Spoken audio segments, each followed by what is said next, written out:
The man found himself locked inside the room. Meanwhile, Hart upstairs sensed something was off. He stepped outside and saw the woman in black approaching him. Everywhere she walked was shrouded in darkness. Seeing this, Hart hurried back into the room. The next moment, all the lights went out. The woman appeared inside the house, rushing toward the child behind Hart.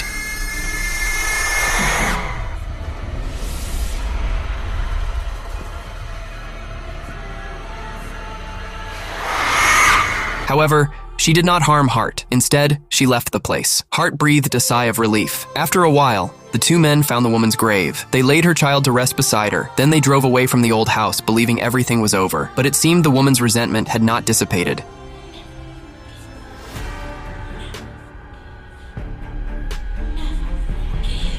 The scene shifted to Hart, who had finished everything and was now waiting at the station for his son. For safety's sake, he asked the nanny to buy return tickets, planning to leave that night. However, just as he was saying goodbye to Da Zhuang, little D let go of Hart's hand. As if possessed, he walked toward the approaching train. By the time Hart realized what was happening, it was too late. The woman in black stood right in front of him. At that moment, little Dai appeared on the tracks. Without a second thought, Hart ran toward the train. Soon, the train left the platform, and Hart opened his eyes to find himself and his son safe and sound. Strangely, the nanny and Da Zhuang, who had been on the platform, had vanished. It dawned on him that he and his son were already dead. Just then, his son noticed a woman behind them. When Hart turned to look, he saw his wife. He told little Dai that it was his mother and walked over to her. He didn't express panic about death. Rather, it felt like a release for him. The woman in black wasn't vengeful. Being a spirit, she could see Hart's true feelings.